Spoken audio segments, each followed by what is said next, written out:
The Gemara of Babasser compares two tzaddikim, compares Avraham Avinu on the one hand and Eov on the other hand.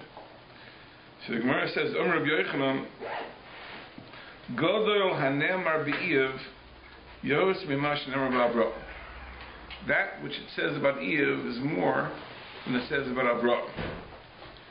The Eov ba'Avraham ksiv, by Avraham the pasuk says that after the Akedah, the Malach came to him and said, Atu Yadati, now I know, Ki Yirei Elokim Ata, that you are a person who fears God.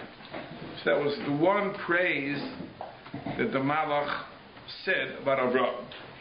The Eov Ksiv, in the book of Eov, the beginning of the book, it says about him, Ish Tam V'Yashar, he was a perfect, straight person, Yirei Elokim, a God-fearing person, the Sar Meirah, and a person who turned from evil. The Gemara says, what does it mean he turned from evil? He was willing to forego in matters of money. So the Gemara says that normally if a person buys something which is half a pruta, somehow he gets change. Rashi discusses how you get change of a pruta. Pruta is the smallest coin, so how do you get change? Rashi has a way of doing it. But Eov was Mavater. Eov said, keep the change. So Rashi says that it was Rab Ba'enov. In his eyes, it was a petty thing to be so precise on such a small amount of money. So he was a Sar Meirah. He turned away from evil by not being so precise. So in any case, it says more about Eov than about Avraham. But Avraham, it says he simply was a Yirei Elokim. And about Eov, it says he was a Tam, V'Yashar, Yirei Elokim, Sar Meirah, so many praises. So it says that there's more to be said about Eov than about Avraham Avinu, which at first glance is a Pella. Because then why did the HaKadosh Baruch Hu select Avraham Avinu to be the founder of Klal Yisrael? They should have picked Eov. So it says that the Gemara then retells the story of Eov, how the Satan came, and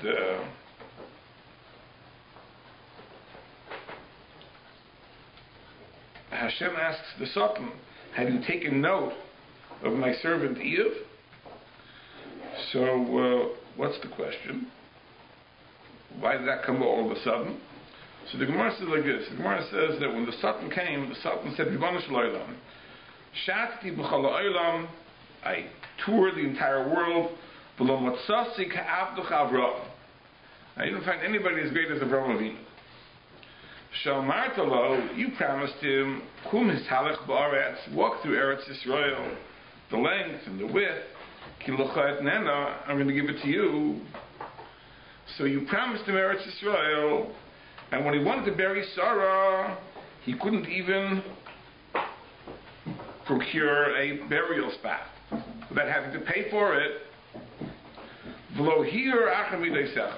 And he had no doubts, he had no suspicions, he accepted your judgments. So you see what a big tzaddik he was. The Yomer Hashem el Satan, Hashem answered back, Hasamta libcha al avdi Eov? What about Eov? Ki ein kamo ba'aretz. There's no one as big as him. So like the Satan said that the greatest was Avraham Avinu, and Hashem said, like, what about Eov? So the Satan answers back, Eov, you've done so much for him. Says, if you turn against him, you'll see that he'll curse you. So the Gemara says, a very famous memra, the Gemara says that the Satan was l'shem shemayim miskaven. The Satan's intention in maligning Eov was l'shem shemayim. Why? Because given the chazia l'kadosh baruch hu did not yadaiti basar Eov, when the Satan saw that HaKadosh Baruch Hu was leaning towards Eov, that the Satan was praising Avraham, and HaKadosh Baruch Hu said, but what about Eov? As if to say Eov was better than Avraham. So the Satan said, Chas b'shalom minshi l'rachminusei to Avraham, God forbid, he will abandon his love of Avraham for the sake of Eov. So the Satan had to put Eov down. It was l'shem shemayim that HaKadosh Baruch Hu shouldn't abandon Avraham Avinu. So the Gemara tells us in the side The Darsh Rabbi Yaakov in Papunya, the Rabbi Yaakov in Papunya said this drasha that the Satan had good intentions.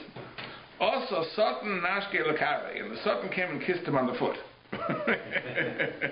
for saying something nice about the Satan. No, whoever says anything nice about the Satan, it was like the one time, so the Satan came and kissed him on the foot. Anyway, so we know the story that HaKadosh Baruch Hu sent tremendous afflictions onto Eov, and the pasuk says, "V'chol zois," that after all this, after all those afflictions, lo chata Eov b'sfasav, Eov did not sin with his lips. Amarava b'sfasav lechata, he didn't sin with his lips. He didn't say anything against God, but belibo chata, but in his heart he in fact sinned. In his heart, he was maharher acha midaisav shel HaKadosh Baruch Hu. He had doubts about God. He felt that God was guilty of an injustice. And apparently what the Gemara means to say is that the Satan demonstrated the Maila of Avram over Eov. That when Avram was afflicted, Avram was not Maharir, and when Eov was afflicted, although he was Lochata B'sfasav, he didn't sin with his lips, but he was Chayte Belibo. So this is the answer. This is the demonstration of the superiority of Avram in comparison to Eov. So the Satan accomplished what he wanted to accomplish. That's the Gemara. But the question is, but what is the meaning of the fact that the Pasuk is more lavish in its description of Eov than its description of Avram? Because Avram is simply a Rei Elokim.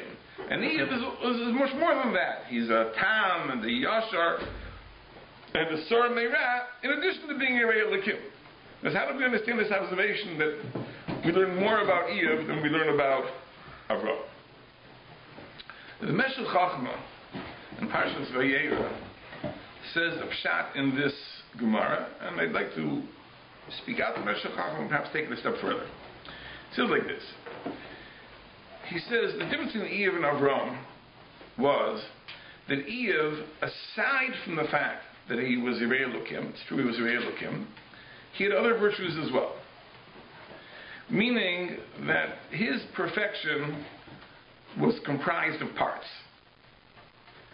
It was a composite of various aspects. Yes, there was Yiras Hashem. That was one aspect. He was the Rei Elokim. But there were other aspects as well. He was a Tam V'Yashar. He was a just person. He was an upright person. He was a Sar Meirah. He had a person who had an instinctive aversion to evil. So, in addition to Yiras Hashem, he had other positive character traits. And the Meshech Chachma takes that to mean that there were certain things that he did that were not a function of Yiras Hashem. Or there are certain good things that he did which were a function of his other positive traits. But they did not flow from his Yiras Hashem. Why not? So the Meshech Chachma says, because Eov was deficient in his understanding of HaKadosh Baruch Hu. Eov was not a great religious philosopher. He didn't understand the nature of HaKadosh Baruch Hu as deeply as a human could possibly understand. And therefore, to the extent that he understood the Ratzon Hashem, he did good things because of Yiras Hashem.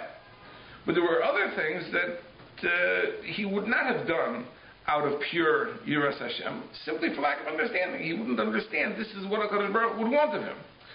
So Yiras Hashem only helps if you know what Hashem wants, you'll comply out of Yiras Hashem. But if you don't know what Hashem wants, then all Yiras Hashem in the world isn't going to help you.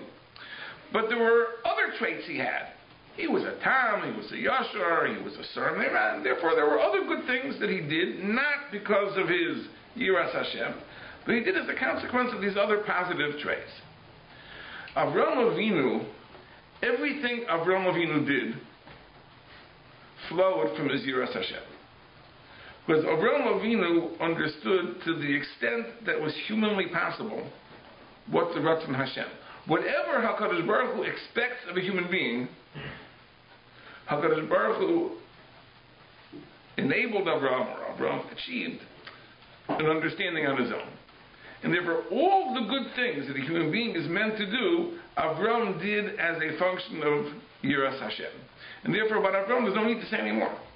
All you need to say is, he was Yirei Elokim. And that answers it all. That explains it all. Whereas in the case of Eiv, you couldn't explain everything he did simply on the basis of his being Yirei Elokim. That wouldn't have exhausted his good deeds, because there were certain things that he did without the understanding of the Ratzon Hashem, which would have compelled him to do them out of Yiras Hashem. Why did he do them? He did them because he was Tam v'Yasher and Asar Meirah. This is what the Meshech Chochmah says. I want to explain that I think that this is the basis of the distinction between Avram and Eiv. Why Avram never was Maharer. Whatever HaKadosh Baruch Hu sent his way, whatever difficulties, whatever trials, Avram was never Maharer, and Eiv was ultimately Maharer. Eiv had his doubts about the Rebbeinu Shem, his suspicions, he had his questions. Why?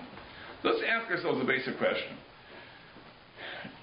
Is there a moral standard independent of Torah, independent of the Ratzon Hashem, or not?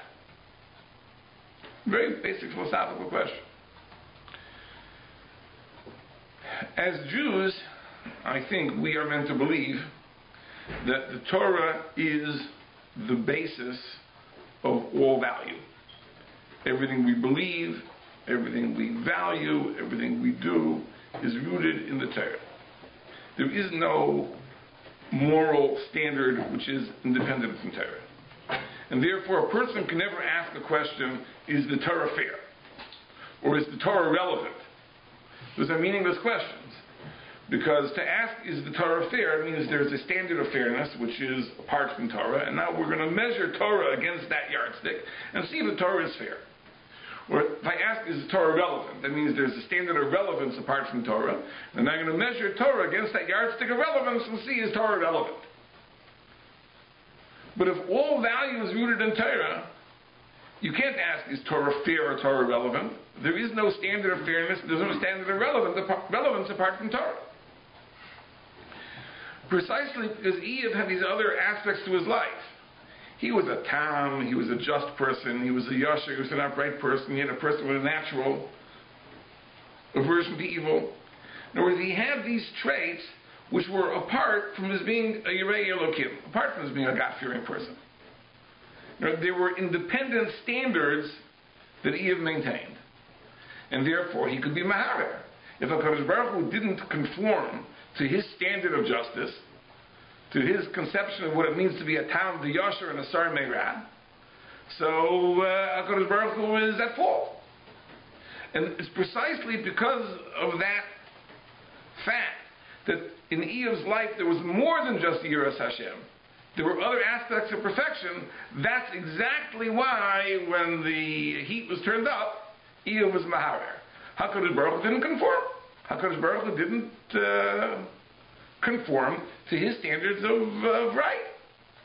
Eiv said, listen, I'm a Tam, I'm a Yasher, I'm a Sar Meirah. I wouldn't do this. HaKadosh Baruch Hu doesn't do it. So there's a critique. And therefore he was Maharer. Okay, lo chata b'sfasav, he didn't sin with his lips, he didn't say anything, but the Gemara says, b'chata b'libo, he sinned in his heart. So by Avraham Avinu, it was not shaykh to be Maharer. Because what would it mean to question the Rebbeinu Shalom? On what basis would you question the Rebbeinu Shalom? Like, what value is there other than the Ratzon Hashem? There's no other value, there's no standard, there's no yardstick of fairness or justice by which you can measure the Rebbeinu Shalom. And therefore, that's precisely the point. Because all there was in Avram's life is that he's Yirei Elokim, that's why he was not Maharer. And the truth is, going back to the story, I think that when HaKadosh Baruch Hu challenged the Satan, and the Satan said, oh, Avram is the greatest, and HaKadosh Baruch Hu said, yeah, what about Eiv? It wasn't that for a moment HaKadosh Baruch Hu was contemplating the possibility that Eiv is greater than Avram. Because HaKadosh Baruch Hu wanted that this should be nisbar, this should be clarified. It should be clarified exactly what the Maila of Avram was. And therefore, HaKadosh Baruch Hu challenged the Satan to bring Yisur and Paniyev, because that would clarify, that would be Mavarer exactly wherein there was a distinction between Eiv and Avram. And that would explain and give a rationale for why HaKadosh Baruch Hu selected Avram and not Eiv. So this is a Haggadah. Put this all on the back burner, our discussion of Eiv and Avram, for a few minutes, and let's look at the parsha. The parsha begins, HaKadosh Baruch Hu tells Avram, Lech Lecha, go away, Me'aretzecha, from your land, B'ladetecha, your birthplace, Beis Avich, the house of your father, to the land that I show you. Now, when we read these psukim, we can look at them in two ways. One way of looking at it is that the point was to go to Eretz Yisrael. Eretz Yisrael is the spiritual center of the world. Chazal tell us, Avir de Eretz Yisrael Machkim. The air of Eretz Yisrael makes a person wise. So the point was that HaKadosh Baruch Hu wanted to put Avram in Eretz Yisrael. Of course, that necessitates leaving behind his family and his birthplace. But the Kavanah was not so much to leave as to go to Eretz Yisrael. But Rabbeinu Bechaya, in his introduction to the parsha, he always begins every parsha with a little sermonette, so to speak, based on a pasuk in Mishlei. So the beginning, the Haggadah to Parshas Lech Lecha, brings a pasuk in Mishlei which says like this: Haylech es chachamim yechkam. If a person travels with wise people, he becomes wise. The raya ksilam yaraya. And if a person befriends fools, he'll be destroyed. Which means that it's important to keep good company. Because if you accompany the wise, you'll become wise. If you accompany fools, you'll bring ruin upon yourself. And Rabbeinu Bechaya goes into a long discussion about the importance of avoiding the company of Rishayim, and he explains this is the basis of God's command of Lech Lecha. In other words, that the command of Lech Lecha is not just to go to Eretz Yisrael, but is to leave the Rishayim. Leave the Rishayim of his land, of his birthplace, and Beis Avicha, and the house of your father. There's an amazing Arachayim in the beginning of the parasha. So it's just a fantastic thing. The Arachayim is bothered by a question that many Mefarshim are bothered by. That l'chara, the order of the words in that first pasuk is odd. Because if you're leaving home, so first you leave your father's house. Then you leave your birthplace, your birth city, and then you leave your land. Right? I'm, was born in Hartford, Connecticut. So if I would leave first my father's house, I've left my father's house. Then I leave the city, I've left my birthplace. When I cross the border into Canada, I've left my country. So why does Hashem tell Avram to leave your land, your birthplace, and your father's house in that order? It's not the order in which you, in fact, part. So the Arachayim first gives the conventional interpretation. I think many Mefarshim say this pshat, that a person has a greater emotional attachment to his father's house than he has to his birthplace, and a greater emotional attachment to his birthplace than he has to his country. And therefore, HaKadosh Baruch Hu is putting it this way to build up the challenge. He says, you have to leave your land. And not only that, you have to leave your birthplace as well, even though you have a stronger emotional attachment to that. And not only that, you have to leave your father's house as well. That's why it's arranged in that order. That's the simple pshat. I think many Mefarshim go that way, and the Arachayim brings this pshat too. But he says another pshat. He says, because it's possible to leave your land without leaving your father's house. How so? You take your father with you. Now, if you remember the end of Parshas Noach, in fact, that was the case. That when Avram left Ur Kasdim, Terach came along. Now, I'll just point out, if you look at the psukim there, it seems to imply that Terach took Avram along. This is that Terach left Ur Kasdim, and he took Avram with him.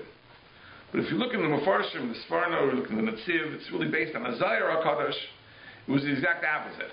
It was Avram took Terach along. So why does the pasuk say that Terach took Avram along?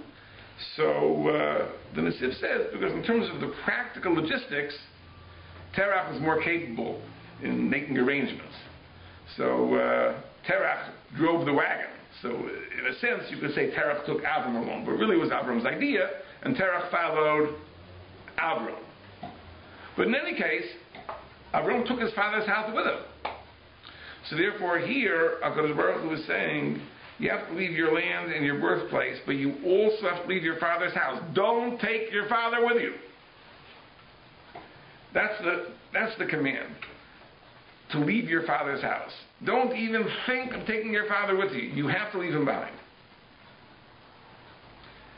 Now, the Ohr HaChaim goes down and says an amazing thing. That really, if Avram was meant to leave his father's house behind, it wasn't only his father he was meant to leave behind.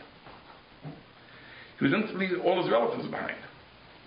And really, he should not have taken Lot with him. Because if he's meant to leave his father's house behind, he shouldn't take Lot. Lot was a grandson of Terach. So he should have left Lot behind. So what happened? So the Ohr HaChaim explains. It says, Vayelech Avram kasher diber elav Hashem, that Avram went as Hashem commanded, Vayelech ito Lot. And Lot tagged along. In other words, Avram had no intention of taking Lot initially. Lot followed him. So what could Avram have said at that moment? He could have said, no, you have to stay. But he would have embarrassed him. And Avram didn't want to embarrass him. So in the next pasuk it says that Avram took Sarai and he took Lot as well. In other words, but he only took Lot because initially Lot followed. But really, HaKadosh Baruch Hu's command was not to take Lot at all. And the Ohr HaChaim says, and this explains a very peculiar thing, that later in the parsha, there was a fight, a disagreement between Avram's shepherds and Lot's shepherds, and Avram says, listen, why should there be a fight? Let's part ways. And it says, the Ohr HaChaim, it seems that for just such a slight problem, it seems unimaginable that Avram should have decided that he had to part ways with Lot. It must be that Avram was looking for an excuse. Because really Hashem's command was to abandon his father's house. He should not have taken Lot along. He took Lot along not to embarrass Lot, but as soon as there was the slightest opportunity to get rid of Lot, Avram took advantage of the situation and he sent Lot away. And he says, and with this you're going to find another amazing thing. He says that Hashem said to Avram, go from your land, from your father's house, to the land that I will show you. To the land that I will show you. When does Hashem first show Avram the land? This is a very interesting thing. When HaKadosh Baruch Hu reveals himself to Avram, when he arrives in Eretz Yisrael, he doesn't show him the land. It says, Vayera Hashem al Avram. Hashem appears to Avram. And he says, to your children I will give this land. But Hashem never shows him the land. Only later, much later, after Lot parts, it says then that Hashem Omar al Avram, Hashem said to Avram, Acharei he pared Lot mi'imo, after Lot departed, he said, Sanai Nacha, lift up your eyes to the north, the south, the east, and the west, and all this land that you see, I will give to you and your children forever. So Hashem doesn't show him the land until after Lot disappears. Even though it's not the first time that Hashem spoke to him. Hashem spoke to him when he first arrived in Eretz Yisrael. But the answer is, because HaKadosh Baruch Hu said, Lech Lecha me'artzecha noladetcha b'beis avicha. You have to abandon your father's house. As long as Lot had tagged along, he had not fulfilled the Lech Lecha me'beis avicha. He hadn't fulfilled leaving his father's house. There was still a remnant of his father's house. Lot. Only when Lot departed, then Avram fulfilled his mission. And at that point, the HaKadosh Baruch Hu showed him Eretz Yisrael. This is the amazing, amazing comment of the Ohr HaChaim. I just want to speak out as a tangent that this really creates a much deeper understanding of something we find in last week's parsha. One very peculiar thing. When it talks about the genealogy of Avram, so Terach had three sons, Avram, Nachor, and Haran. And it says, Vayikach Avram v'Nachor lehem noshim. Avram and Nachor married wives. Shem Eshes Avram Sarai. The name of Avram's wife was Sarai. The Shem Eshes Nachor Milcah. And the name of Nachor's wife was Milcah. And about Milcah, the Torah tells us where she came from. Bas Haran. Milcah was the daughter of Haran, the third brother of Haran, who had died. Avi Milcah v'Avi Yiska. And that Haran was the father of Milcah and Yiska. So Nachor married his niece. He married his brother Haran's daughter. Right? Milcah was the daughter of Haran, who was the father of Milcah and Yiska. Who is Yiska? Says Rashi, it was Sarah. Milcah and Yiska were two sisters, right? Yiska had another name called Sarah, or Sarai at that time. And basically, Avram and Nachor married their third brother's two daughters. So Avram married Yiska, Sarai, the daughter of Haran, and Nachor married Milcah. And the question is, the Torah seems to be concealing this fact. The Torah seems to not want us to know for some reason that Sarai is a daughter of Haran. It says he married Sarai. It doesn't tell us who Sarai's father was. And it just mentions that Milcah had a sister named Yiska, and Chazal tell us it was Sarai. The Torah seems to conceal this fact that Sarai was also a niece of Avram, a granddaughter of Terach. Now there's an amazing morale on that pasuk. The morale says like this. He says that the idea of Sarah having two names, Yiska and Sarai, is because the Gemara in Saita says, Kol hanayse isha l'shem shamayim. If you marry a woman l'shem shamayim, you marry a woman for the right reasons, kilu yolda. It's as if you gave birth to her. So says the Maral that a woman has two births. She's born to her father, and when she marries, she's born to her husband. It's a new beginning. It's a new birth. Therefore, she had two names. Yiska was her birth name. That was her birth name. As the daughter of Haran, her name was Yiska. But when Avram married her, it was a new birth, and her name, the second time around, after her second birth, her being reborn, was Sarai. Very, very interesting maral. I'll just mention a chidush that my wife once said. That once we were, it was Purim, and we're talking about the pasuk of Megillas Esther. It says that Uvamos Avia v'Ima, that when Esther's parents died, Lekacha Mordechai lo levas, Mordechai took her as a daughter, and the Chazal say Al Tikri lebas el laboyis. It means for a house. A house, of course, is a expression that means a wife. Then Mordechai married her. But the Pshuto Shel Mikra, the simple meaning of the pasuk is that Mordechai took her as a daughter. So what was it? Was it a daughter or was it a wife? Now the Gemara says, Kol hanayse isha l'shem shamayim. If you marry a woman l'shem shamayim, it's kilu yolda, if you give birth to her. So that it's true that Mordechai took her as a daughter, but that means he married her. So I was very taken aback by this chiddush. I thought it was a wonderful chiddush. I mentioned to a certain Rav, and he told me that in Hungary there were Rabbanim that would call their wives Tachterol, my daughter. That was a term of endearment, to call your wife your daughter. So where did it come from? Perhaps it came from this. But what is the significance of this fact? That Sarah was reborn. According to the Arachaim, there's a very deep significance. HaKadosh Baruch Hu told Avram to leave his father's house behind. And the Arachaim said that would have entailed not only leaving Terach behind, it would have entailed leaving Lot behind, because Lot was a grandchild of Terach. But Sarah was also a grandchild of Terach. Right? Lot was a son of Haran, a son of Nahor, and Sarai was a daughter of Haran. So they both were grandchildren. So if HaKadosh Baruch Hu was told Avram to leave behind your father's house, don't take anybody with you, no relatives with you, and therefore he was obligated to leave Lot behind, why didn't he have to leave Sarai behind? The answer is because Sarai was no longer connected to her father's house. Because going nice Isha L'Shem Shemayim, if a person marries a woman L'Shem Shemayim Kilu Yolda, she's reborn, she's totally detached from her father's house, now she's attached to her husband's house.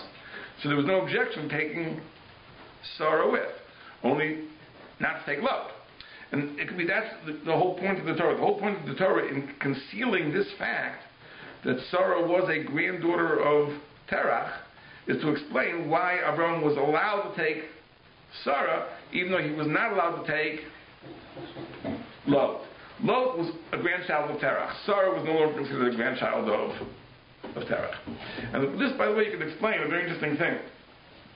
You know, in Parshas Vayera, it says that Lot was saved from stone. So Rashi says, what was the schus that he had that he was saved from stone?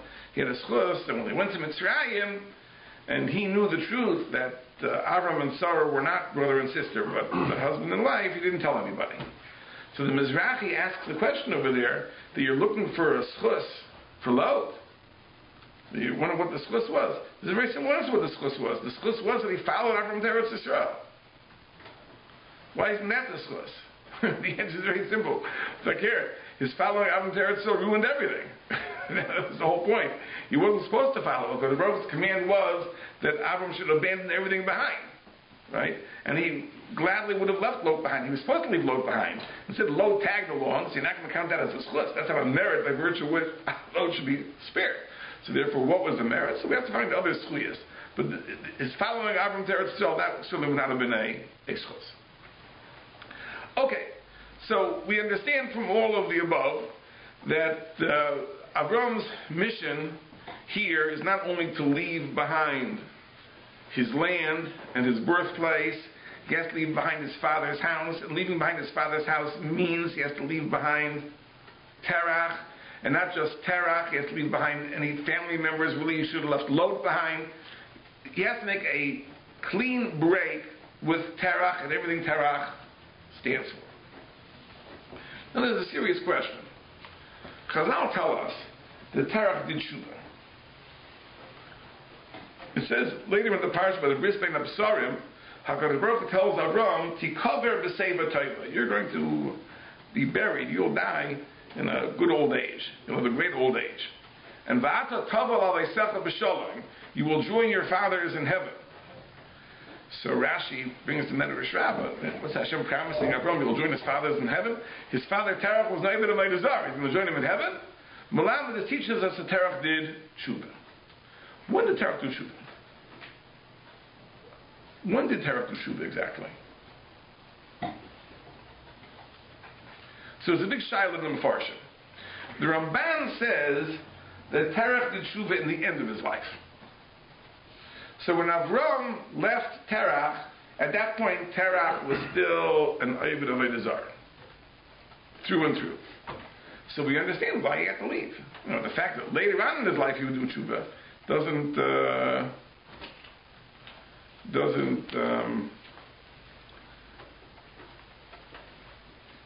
justify his taking Terach along. But the Maral himself understands that Terach did tshuva before Avram left Haran. And in fact, the Zohar HaKadosh is explicit in this point. The Zohar HaKadosh says that when the great light was revealed to Avram of Lech Lecha, so everybody in Avram's proximity was inspired, and that's when the Nefesh Asher Asu B'Charan, that's when the people of Haran converted, and that's when Terach did tshuva. So at the same time that the Nefesh Asher Asu B'Charan converted, that's the same time that Terach did tshuva. That's what the Zohar HaKadosh says.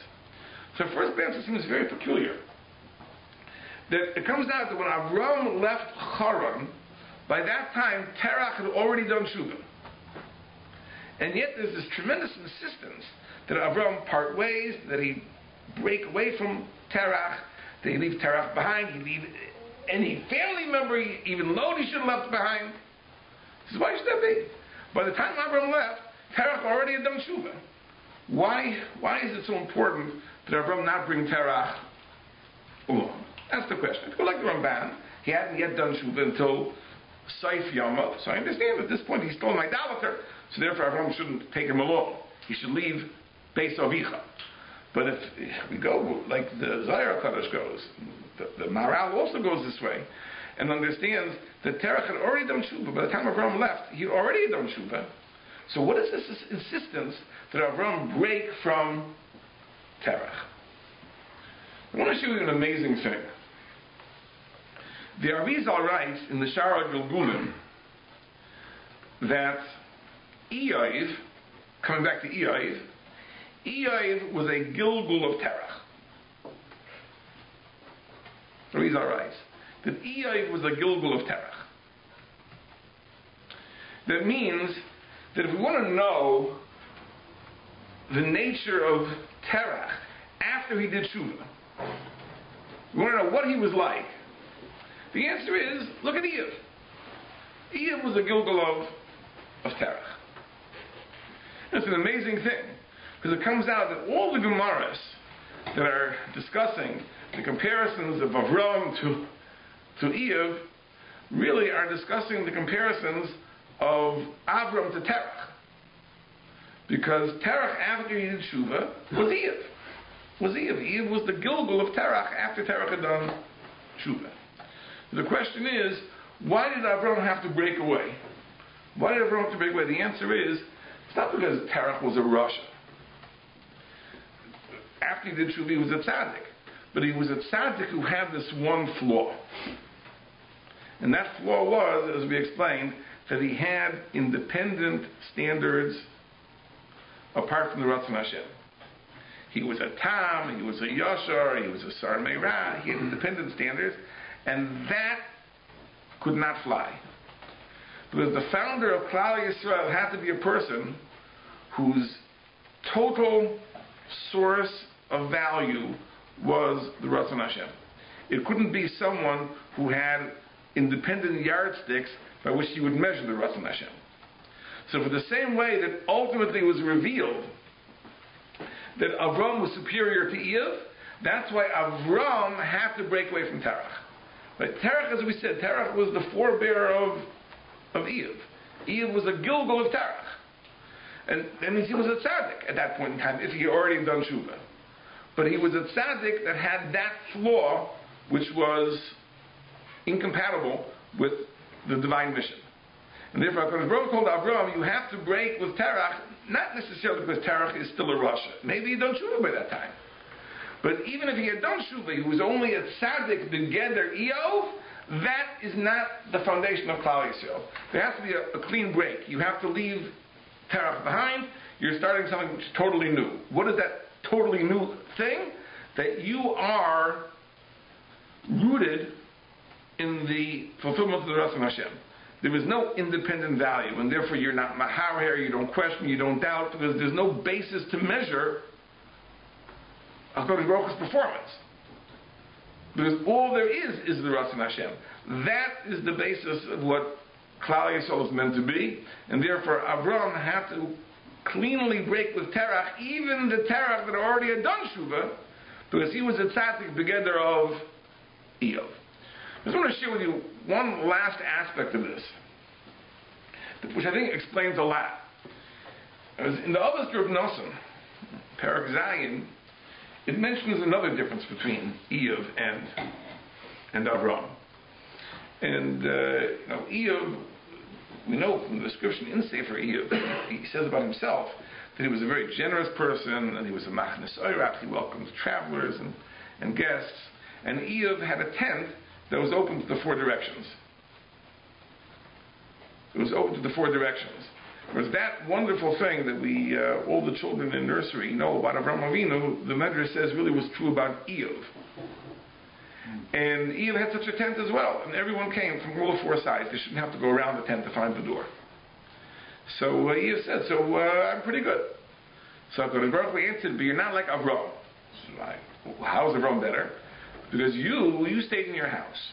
And if a person was hungry, he would come to your house, find his way to your house, you would feed him. But Avram went around looking for people. He went around looking for people. What is the taich? What is the difference between the two? What is the difference between a person who stays at home and welcomes people that come and a person who looks for guests? The difference is like this. We talk about chesed. We're doing kindness. So chesed, on one level, means you respond to a need. You respond to a need. There are people that need food. I give them food. They need a place to sleep. I give them a place to sleep. It's a response to people's needs. That's a very lofty form of chesed. If a person is so kind and generous, he responds to people in need, that's a wonderful thing. What happens if nobody is in need? So, not better. It's even better. No one's in need. I'm very happy. But there's no need for me to respond to.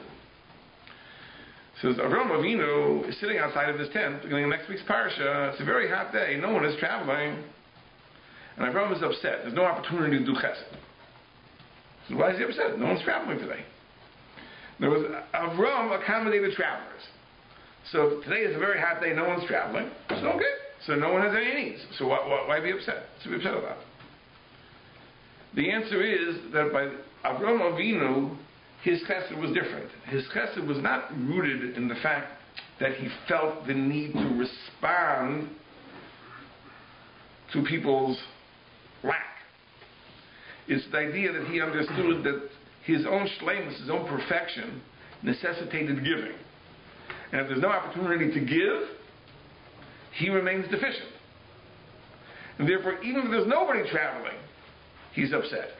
So in that case, what did HaKadosh Baruch Hu have to do? HaKadosh Baruch Hu had to send malachim. It was too late to send people, because even if HaKadosh Baruch Hu would have removed the sun, no one would travel that day. So HaKadosh Baruch Hu sent malachim. This way Avram had an opportunity for chesed. So where did Avram get that from? Where did Avram get such a concept of chesed from? The answer is like this: that no human being on his own would have such a concept of chesed. But Avram's chesed came from something else. Because Avram, we know, reflected and thought about the Ribono Shel Olam. He came to the conclusion that God created the world.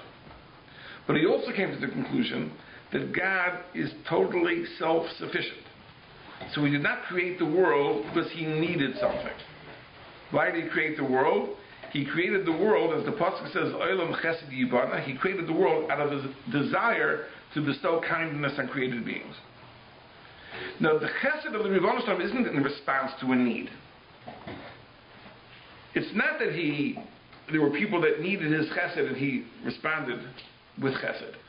He created a world in order for him to bestow chesed.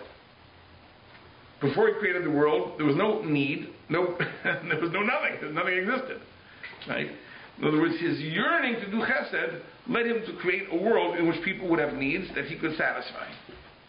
So that idea of chesed, that chesed is not just a response, but chesed is my own personal fulfillment, that is something that Avram Avinu perceived on the part of the Ribono Shel Olam, and therefore he incorporated that into his own life. And that's really what HaKadosh Baruch Hu told Eve. He said that your chesed is rooted in human attributes. Because yes, you're a Tam, you're a Yosher, you're a Sar Meirah, you have certain very commendable personality traits, and one of them is chesed. But chesed that flows from personality traits, at best, can be a response to a need. And if there's no need, so there's no chesed. So when your chesed is rooted in your understanding of the nature of the Ribono Shel Olam and your desire to emulate the Ribono Shel Olam, then chesed is taken to a totally different level.